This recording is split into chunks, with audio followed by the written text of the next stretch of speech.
안녕하십니까, 강한 주식입니다. 9월 7일 시장 흐름들 한번 보고요. 오늘 공략할 만한 종목들 알아보도록 하겠습니다. 시장이 좋지를 못합니다. 제가 어제 무료 라이브 강의에서도 말씀을 드렸듯이 지금은 조금 몸을 사릴 때다, 이렇게 보시면 될 것 같은데, 그렇다고 뭐 종목들을 전부 다 팔고 현금화를 뭐 50% 60% 이렇게 하느냐, 그런 것도 아니에요. 지금은 좀 시간이 걸릴 뿐이다, 이렇게 생각하시고요. 어제 미국 증시는 일제 하락 마감을 했습니다. 다우 지수가 0.57% 하락을 했고요. 나스닥이 1% 넘게 빠졌습니다. 그리고 S&P 500 지수도 마이너스 0.7% 정도 하락을 했고요. 러셀 2000 중소형 지수는요, 어제장에 큰 폭으로 하락했지만 어제는 상대적으로 좀 견조한 모습을 보였습니다. 일단 국채 금리가 좋지를 못해요. 이거 되게 중요한 이슈 중에 하나다라고 말씀을 드렸었는데, 어제 장중에는 4.3% 근처까지 올라갔습니다. 그러면서 4.28%, 4.29%로 마감하는 모습인데, 지수의 하방 압력은 더해질 수밖에 없어요. 국채금리가 올라가는 것은 그렇게 주식에 좋지는 못합니다. 그런데 어제도 말씀드렸듯이 9월 달은 재무부의 국채 발행, 그리고 기업들의 회사채 발행이 집중되어 있는 달입니다. 그래서 금리가 상승하는데, 이게 이제 중순 이후 가서 어느 정도 국채 옥션 일정들이 해소가 되면 조금 상방 압력은 덜해질 것으로 보이고요. 어제 연준에서 베이지북을 발표를 했어요. 그래서 우리가 예상했던 대로 경제 활동은 완만하게 성장을 하고 있다. 약간 톤다운이 되긴 했습니다. 그런데 고용 증가세가 둔화됐다, 이런 양호한 평가를 내놨습니다. 고용이 둔화가 된다면 임금 상승률 그리고 인플레이션도 둔화가 되는 거죠. 그리고 소비단을 보면 소비는 관광 쪽에 소비가 크게 증가를 했다. 왜? 8월 달은 뭡니까? 여행 시즌이죠. 휴가철이기 때문에 관광 소비는 크게 증가했는데, 팬데믹 이후에 나오는 이 펜트업 소비는 마지막 단계로 진입하고 있다. 그것은 우리가 미국의 저축률을 보면 알 수 있는데, 저축률이 이제 저점대까지 떨어졌습니다. 지금까지 보조금이라든지 이런 것들을 받아서 채워놨던 계좌를 전부 다 썼고, 이제는 대출이 조금 늘어나면서 소비가 이어지고 있다는 거죠. 소비가 둔화된다라는 것들은 인플레이션에는 좋은 신호예요. 하지만 어제 찬물을 끼얹었던 게 이거예요. 우리 시간으로 9시 반쯤부터 시작해서 연준 위원 수장 콜린스죠. 보스턴 연방은행 총재입니다. 수장 콜린스가 나와가지고 연설을 했는데, 전체적인 내용을 보시면은 금리가 제약적인 수준까지는 도달한 것으로 보이지만 추가로 나오는 지표에 따라서 금리 인상을 더 할 수 있다, 이런 발언을 하면서 금리가 다시 튀기 시작을 했습니다. 그리고 어제 지표 발표 나온 거 보시면 ISM 서비스업 PMI 지표가 발표가 됐어요. 그래서 제조업 지표는 반등 구간에 들어갔는데 여전히 기준선인 50 이하에서 움직이고 있는데, 서비스업 같은 경우에는 54.5, 지난달보다 더 올랐다라는 겁니다. 그러니까 소비 쪽은 아직까지는 확장 국면에 있기 때문에 이런 것들이 인플레이션에 대해서 우려감들을 조금 나오게 하는 요소로 작용을 하고 있습니다. 개별 종목들을 보시면은 어제 애플이 마이너스 3.5% 정도 빠졌고요. 그리고 엔비디아도 3% 이상의 급락이 좀 터졌습니다. 이슈들이 좀 터졌는데요. 중국에서 아이폰 정부 공용 사용 금지, 이런 얘기가 나왔죠. 근데 이것은 어제 전격적으로 뭐 발표를 했던 부분들이 아니라요, 이미 수주 전부터 중앙부처 공무원 또 규제기관 직원들에게 상급자들이 구도를 통해서 이용 금지 방침들이 전달이 되고 있었고요.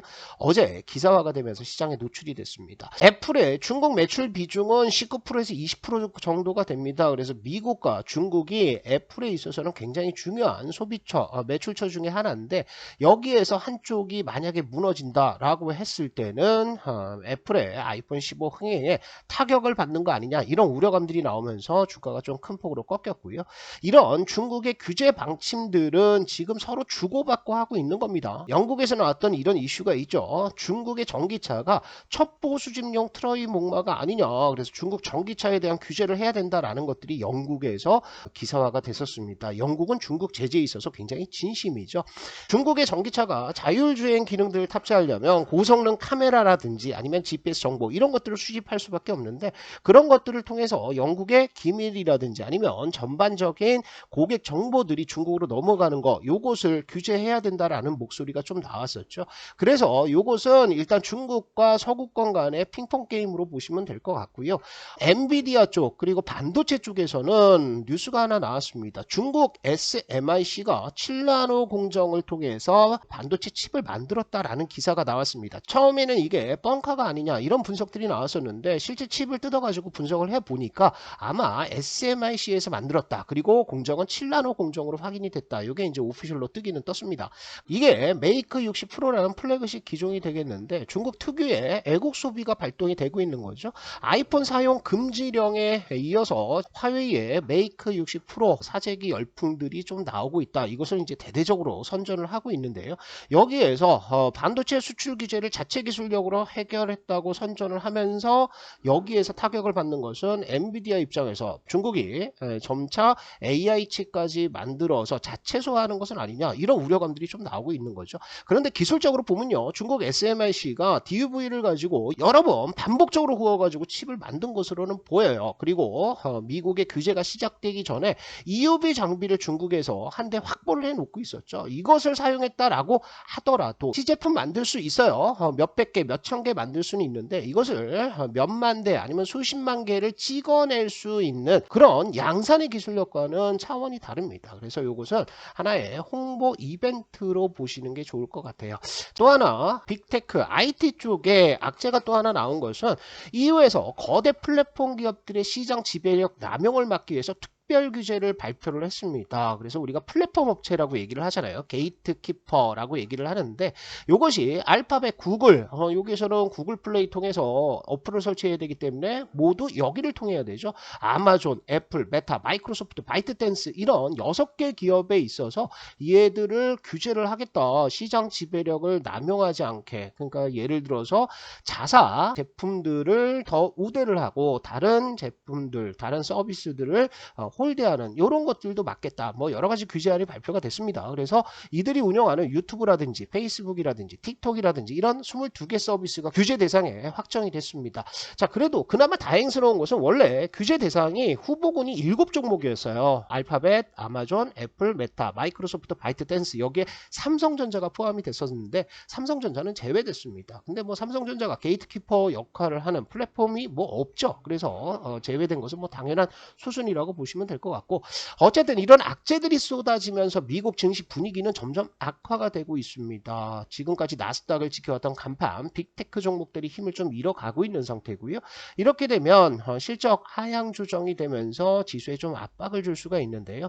우리가 계속해서 체크를 하고 있는 국채금리 그리고 달러 인덱스가 그리 양호하지 않아요. 유가도 91달러 얘기가 나오고 있거든요. 그래서 이런 흐름들이라고 한다면 지금 적극적인 매매보다는 현금을 한 10% 정도 확보하는 전략 이렇게 가시면 크게 무리는 없을 것 같아요. 왜냐하면 코스닥 시장은 상승 추세로 올라갔지만 코스피 같은 경우에는 8월 달에 급락을 했어요. 그리고 나서 이게 기술적 반등을 하는데 기술적 반등폭들이 여기서 여기까지 4% 정도밖에 반등하지 않았다고요. 뭐 올라간 게 있어야지 빠지는 거 아닙니까? 그래서 너무 큰 걱정을 할 필요는 없다. 그래서 9월 달은 통계적으로도 조금 약세를 보일 가능성들이 있으니까 9월 중순까지는 현금 10% 정도 만들어 놓으면 됩니다. 그래서 현금 10% 들고 기다리는 거예요. 뭘 기다리냐면 지금까지 지수가 안 좋았음에도 불구하고 외인들은 삼성전자에 대해서 매수를 굉장히 공격적으로 하고 있습니다. 근데 이게 이제 한번 쉴 거예요. 쭉 물량을 담아 놓으면 그 다음에는 좀 쉬는 경향을 보여주는데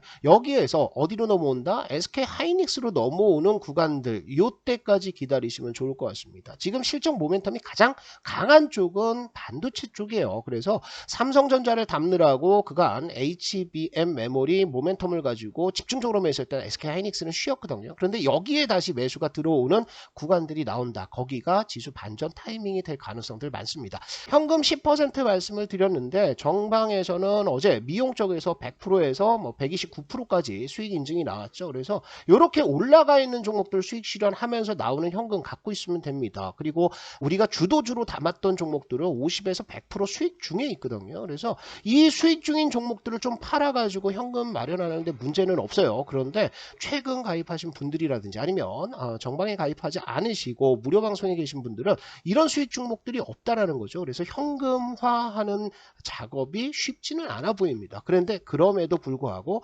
지금부터 천천히 10% 정도만 갖고 있으면 크게 무리가 없다 이렇게 보시고요. 9월 중순 이후 반전 타이밍을 한번 기다리시면서 조금 긴 시각으로 시장을 보시면 좋을 것 같습니다. 자, 세부적인 시황 전략들은 우리 강한주식연구소 핵심 이슈와 시황에서 알아보실 수가 있고요. 우리가 오늘 지수 관련주들은 좀 밀리는데 그래도 한번 공략해 볼 만한 종목들 나올 수 있습니다. 8월 24일 날 파동 추천주로 말씀드렸던 화천기계, 요거는 시총이 좀 작죠. 그래서 차트 흐름들 한번 보시면은 요런 흐름들이에요. 여기에서 추천이 됐다고요. 그러니까 추가적인 상승들이 조금 나오긴 했는데 우리는 요거 먹으려고 들어가는 건 아니고요. 이런 식의 파동을 여러분들이 쫓아가시는 겁니다. 그래서 여기에서 4번이 나왔고 거래량들 좀 터졌죠. 그러면 얘가 내려와서 11선 전후 여기에서 5번 구간 N자 파동 눌림목을 만들고 이제 상승 전환할 가능성들 이런 것들을 보시면서 슬슬 한번 관심을 가지셔도 될 것 같아요. 분봉지표에서 보시면 60분봉에서 여기에서 파동이 하나 끝났죠. 4번 나왔고 5번 나왔고 6번 나왔고 또 5번 6번 5번 6번 이렇게 가다가 볼린저 밴드 돌파를 못하니까 여기서 7번 나왔어요. 그죠? 7번 나오고 8번 가서 시세가 마무리됐는데 요렇게 끝나고 나서 이제 1번 구간 그러니까 저점을 붕괴시키는 하락 구간으로 들어갔다가 굉장히 잘 잡아놨어요. 3바닥 잡으면서 지금 수렴하고 있는 상태 3번 나오고 있는 거죠. 그래서 이런 화천기와 같이 지수와 크게 관련 없는 종목들 보시면서 오늘은 좀 여유로운 마음으로 시장을 보시면 좋을 것 같고요. 우리 강한주식연구소 어플은 초보 투자자분들 특히 유튜브 시청자분들을 위해서 특별히 만든 어플이 되겠습니다. 그래서 유튜브에서 공개하지 못하는 종목들의 전략 그리고 교육 자료들 추천주들 공개를 하고 있고요. 매일 종목들 나옵니다. 그리고 글로벌 매크로 지표들 말씀을 드리고 교육 자료도 상당히 충실하게 되어 있습니다. 설치하시는 방법은 우리 영상의 설명란 그리고 첫 번째 댓글에 제가 링크 올려 놓을 테니까요. 초보 투자자 분들이라고 한다면 강한주식연구소 어플 반드시 설치하셔서 도움을 받으시면 좋을 것 같습니다.